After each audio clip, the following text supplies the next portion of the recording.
Halo 4 flights will be wrapping up here in the next few days, and during the flights I've had a good amount of time to hop in and play some games. Overall, the flight has been a pretty decent experience, but we are going to go over some of the issues, and then we're going to talk about the state of the Master Chief Collection, and if Halo 4, mostly along with some of those new features that Halo 4 is going to ship with, if they will be able to breathe new life into the Master Chief Collection.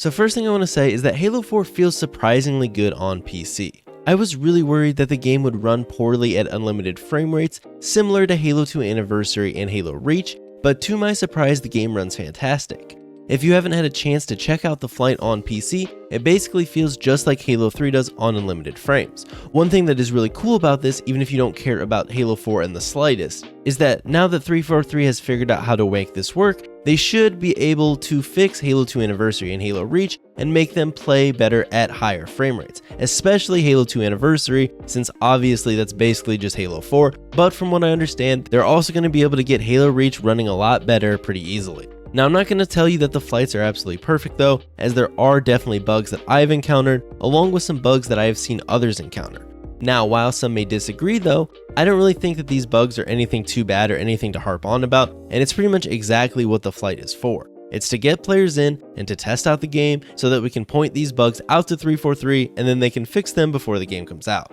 Now, if these bugs are not fixed when the game releases, that is a totally different story, but I would say that the game is in a pretty decent spot, and like I said, it runs amazingly on higher frame rates, which was my main concern. I should say the last thing I want to see is a release similar to Halo 2, like we did when Halo 2 dropped on PC, which was a total buggy mess, but assuming that 343 is going to be able to fix the bugs before it comes out, I think we're in a good place. To be fully transparent, Halo 4 was a game that I mostly skipped back in the day. When it came out, I tried it and I wasn't a huge fan, and I just decided not to play it, as at the time I was in college and I was barely playing Xbox anyways, so I wasn't going to spend much time on a game that I wasn't really jiving with. So Halo 4 coming to PC, while not the first time I've played it technically, is the first time that I've actually sunk a good amount of hours into the game. And you know what? I'm going to say something that I think some of you will think is heresy, but fuck it, the game is kind of fun. I would still rank it either at the bottom or towards the bottom if I was going to make a list ranking all the Halo multiplayers, but the game actually shines pretty well as a casual experience, especially on the Big Team Battle front, which is kind of cool because we're also getting a pseudo Big Team Battle ranked playlist. While Halo 4 isn't a game that I can see myself getting super serious about and trying to sweat out super high ranks or anything like that, just due to some of the game mechanics like ordinances, flinch, and many others that people have covered a billion times, I have really been enjoying just kicking back, playing some social, and shooting the shit with my friends. And you know what? I think it's totally fine, as not every game needs to be some uber competitive experience. Honestly, one of the best things that the older Halo games did is they were really fun casual experiences and really fun competitive experiences. Obviously, Halo 4 kind of missed the boat on the competitive side, but I think it does casual game pretty well. However, I do understand that back in the day when this was the main Halo game and you wanted it to be able to do both competitive and casual, since it wasn't just another game in a collection of games, I'm not going to try and defend the game by any means. All I'm saying is that in the Master Chief Collection, especially on a PC running at 144 plus FPS in higher resolutions, the game is enjoyable to just chill and throw a few hours into here and there. I should also note that regardless of how you feel about the art direction in Halo 4, the game's visuals hold up amazingly today. It's kind of shocking that this ran on an Xbox 360 back in the day. Along with just the game Halo 4 itself, this flight and therefore release in a few weeks is also going to bring some features that we've been waiting quite some time for. This includes really important features like input-based matchmaking, crossplay, server selection, advanced graphic options on PC, and an FOV slider for consoles. Input-based matchmaking I do have some concerns about, especially for mouse and keyboard players, as I'm not sure the player-based numbers are really going to be able to support mouse and keyboard players playing in isolation, but I am glad that the option exists, and at least as far as I can tell for now, you can kind of just turn it on and off as you wish. One kind of annoying thing related to it though, is when you launch up the game, you do have to kind of pick which input device you're going to be playing on, and once you hop into games, you can't switch back and forth. There is one kind of weird benefit related to this though, specifically if you're playing on PC with a controller, and that's you can actually kind of jankily do push to talk now while playing on a controller. If you are someone that plays on a controller and you've tried to use push to talk, obviously you know you can't bind it to the controller, so you'd have to hit a button on the keyboard. However, currently in retail MCC, when you hit a button on your keyboard or you touch your mouse, it kind of locks the controller movement out for a few seconds and you kind of just have to stand there while you hold the push to talk button down to tell your teammates whatever you want. From what I can tell in the Halo 4 flights and when I tested it out, you can now have full control over your character using your controller while also hitting a button on your keyboard that will allow you to use push to talk.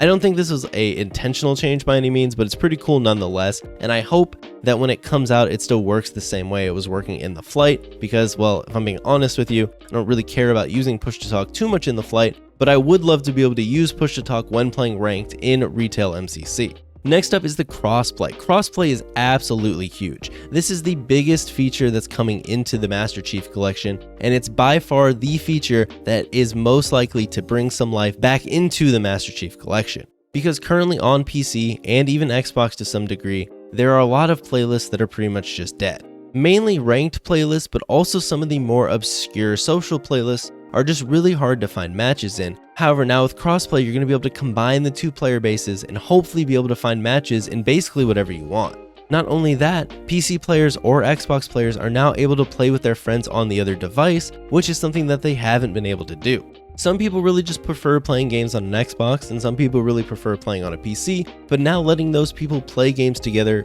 will be a big deal, because now you can message your friend who normally plays games only on Xbox and you can be like, hey, let's play some Halo, and there's no longer the barrier of not having crossplay. Another feature that I think is less important, but I think is a little bit more important if you're someone that lives in lower population regions than someone like me who lives in America, is the server region selection. Basically, it's pretty straightforward and it seems to work pretty fine, but you can just select exactly what servers you want to play on, and it kind of gives you some general population insight when you're scrolling through the list. I pretty much just leave on all the servers because in America I can always find matches, but I think this might be nice for people that live overseas. You might be able to specifically pick US servers if you want to find matches, or if you're trying to get a better connection, you could only pick servers in your region. Or if you're someone that lives on the West Coast in America and you hate playing on East Coast servers, you can select that. It just gives people more options, although obviously something to note there is as you select less servers, you're probably going to raise your queue times.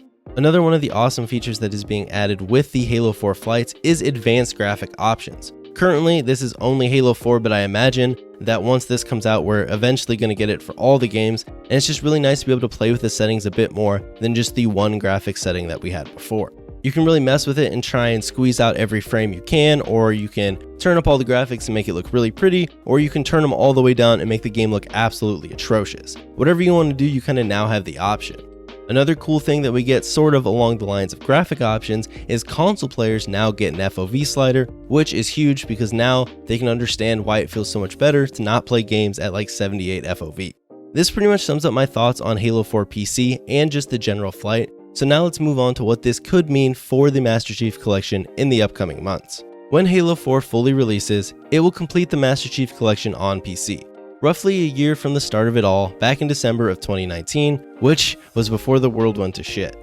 Since this will be the last game added to the collection, as 343 has confirmed Halo 5 is not coming to the Master Chief Collection, it'll also probably be the last time that we see that influx of players on PC, even if Halo 4's influx is a lot smaller than some of the previous games. Going forward is an unknown, but I imagine we'll continue to see various fixes and small additions to the games, at least until Halo Infinite comes out, whenever that ends up being. I imagine we'll continue to see things like playlist updates, and maybe we'll get a few more of those features that we've been waiting for, like the custom game browser or something like that. Over the past week or so, the Master Chief Collection on PC averages between 7,000 and 8,000 peak concurrent players, which, while still mostly playable in most playlists, is less than ideal. So the question is, will Halo 4 and all those features that we talked about bring the player count up in the long term? While I doubt Halo 4 itself really moves the needle much long term, I could see the features that we were talking about earlier making an impact, like crossplay. Crossplay is going to be really crucial, as it should allow many more of the ranked playlists and even those more obscure social playlists like I was talking about earlier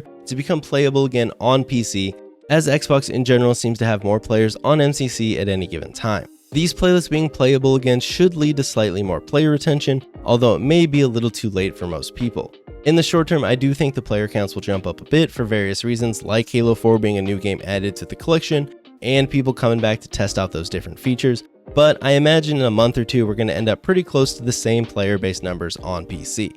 However, with the addition of crossplay, that might not even really matter. If you add the 10 to 15k on average that Xbox has to the PC's 7 to 8k, you end up with a much healthier player base than just PC trying to find matches with just the 7 to 8k. I do definitely have some concerns about input-based matchmaking though, specifically when it comes to mouse and keyboard players, as I really don't know if enough people will be playing a mouse and keyboard to have it on and only play other mouse and keyboard players, especially in ranked. I imagine in social, in the more populated playlists like 4v4 or a big team battle in Halo 3, you'll still be able to find matches if you only want to play with mouse and keyboard users, but if you're trying to play ranked at all, I really don't know if it's going to work.